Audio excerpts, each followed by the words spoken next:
जी नमस्कार, मैं मनमोहन सिंह पार्षद वार्ड नंबर 15 गांधीनगर से हूँ। मैं यहाँ पे भूमि संरक्षण के खिलाफ मैं व्यापक भ्रष्टाचार के खिलाफ अनशन पे आज 12 दिन से बैठा हुआ हूँ। चूँकि भूमि संरक्षण विभाग में व्यापक स्तर पर भ्रष्टाचार है।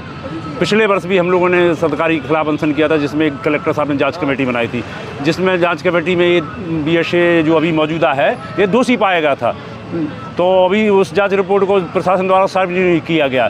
कहा जा रहा है कि जिलाधिकारी महोदय ने संस्तुति करके शासन को भेज दिया है। 1 साल में शासन ने उस पर अभी तक कोई कार्रवाई नहीं की। अभी फिर इस वर्ष इसने भ्रष्टाचार शुरू कर दिया है और करोड़ों रुपए का भ्रष्टाचार में फिर लिप्त हो गया है। तो अभी इसके खिलाफ फिर हम लोग 12 दिन से अनशन में बैठे हैं। 12 दिन में कोई अधिकारी अभी अनशन स्थल पर हमारे नहीं आया है, और अगर आज भी कोई नहीं आता है तो आज से हम लोग भूख हड़ताल कर रहे हैं सामूहिक रूप से, और सामूहिक रूप से मुंडन करा के सरकार की नीतियों के विरोध में अधिकारी तानाशाही मचाए हुए इसके खिलाफ यहाँ बैठेंगे हम। किस प्रकार की मांग है आपकी? हमारी ये मांगे हैं, जो सरकार की योजनाएं गरीबों के लिए आ रही है, भूमि संरक्षण विभाग में किसानों के लिए आ रही है, इनको धरातल पर लाया जाए, ना कि कागजों में कार्रवाई करके सरकारी धन का बंदरबाट किया जाए। वही अभी हो रहा है। किसी के खेत तालाब है, किसी को दिखाया जा रहा है। पात्र व्यक्ति का होना चाहिए तो किसी को दूसरे के खाते में पैसा ट्रांसफर करके लाभ ले रहे हैं। वही लोग आपस में इस वर्ष भी है और पिछले वर्ष भी है। पिछले वर्ष की तो जाँच में दोषी पाए गए। इस वर्ष की जाँच कमेटी अभी बनाई जाना जरूरी है, लेकिन अभी जिलाधिकारी महोदय द्वारा जाँच कमेटी नहीं बनाई गई है। मनोज जी, जैसे आप बैठे हैं, इसके अलावा और किसी व्यक्ति ने आवाज उठाई आप लोगों के अलावा? नहीं, हम लोगों के अलावा बहुत से लोग हैं, लेकिन चूंकि अब सार्वजनिक तौर पे हम ही लोग हैं। हम हैं नागरिक विकास मोर्चा के हरिबाबू शर्मा है, सहकार भारती के सदस्य हमारे चंदेल साहब हैं और सुरेश जी हैं, और भी तमाम लोग बैठे हुए हैं। इसके अलावा और कभी इस प्रकार का मुद्दा उठाया किसी और व्यक्ति ने, किसी और संगठन ने? नहीं, मुझे तो जानकारी में नहीं है अभी किसी और संगठन ने मुद्दा उठाया, लेकिन हम लोगों ने पिछले वर्ष ये मुद्दा उठाया था। उसमें हम लोगों को सफलता भी मिली थी और उसकी जाँच कमेटी बना के उसको दोषी पाया गया था अधिकारी, लेकिन उस पर अभी तक कार्रवाई नहीं की गई है। आप 12 दिन से यहाँ बैठे हैं, कोई राजनीतिक लोग यहाँ पर आए, यहाँ के विधायक आपके पास आए, कोई मंत्री आपके पास आया, कोई पार्टी का कोई बड़ा अध्यक्ष आपके पास आया? नहीं, मुझे तो ये लगता है कि ललितपुर ना तो कोई सरकार का जनप्रतिनिधि है, ना कोई विधायक, ना कोई सांसद है।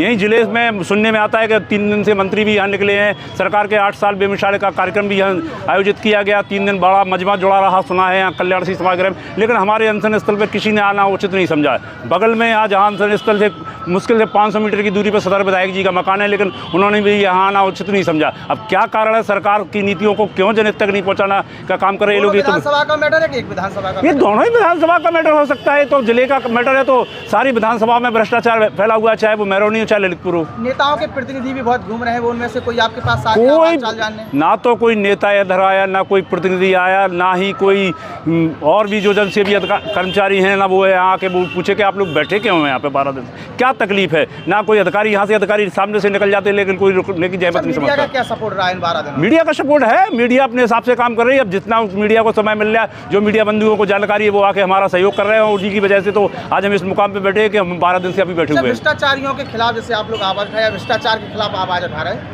तो राजनीतिक लोगों का सपोर्ट क्यों नहीं मिल रहा आपके लिए, खासतौर सत्ता के लोगों का या विपक्ष के लोगों का भी सपोर्ट नहीं मिल रहा होगा? फिर तो ये तो मुझे ये लग रहा है कि सिर्फ इस कारण सपोर्ट नहीं मिल रहा है कि कहीं ना कहीं इनकी मौन सहमति अधिकारियों के साथ इस भ्रष्टाचार को करने में है, सत्ता और विपक्ष दोनों। जी, मुझे यही महसूस हो रहा है। तब तो ये हमारे पास अनशन स्थल पे आ नहीं रहे। हमारा कोई व्यक्तिगत मुद्दा है नहीं। मुझ पर 4 मुकदमे लिखे जा चुके हैं प्रशासन शासन द्वारा फर्जी, जिनमें हम 3 में दोष मुक्त हो चुके हैं। एक अभी चल रहा है कि सरकारी काम में वादा, चूँकि हम भ्रष्टाचार की लड़ाई लड़ रहे हैं, निश्चित तौर पर है कि उसको दबाने का प्रयास कर रही है प्रशासन। क्या आश्वासन मिला है?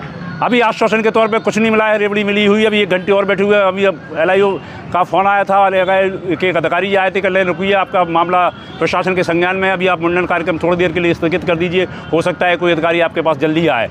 12 दिन बाद मतलब आज याद आई? जी, अभी हाल थोड़ी सी सूचना मिली है गोपनीय सूत्रों से कि नहीं, कोई ना कोई अधिकारी आज आके। गुटमुंडी की क्या नहीं, गुटमुंडी तो होगी, हर कंडीशन में होगी। प्रशासन की उदासीनता के खिलाफ 12 दिन से हम बैठे, उस कारण तो मुंडन कराएंगे ही। अगर आश्वासन मिलता है उसके बाद भी हम मुंडन कराएंगे।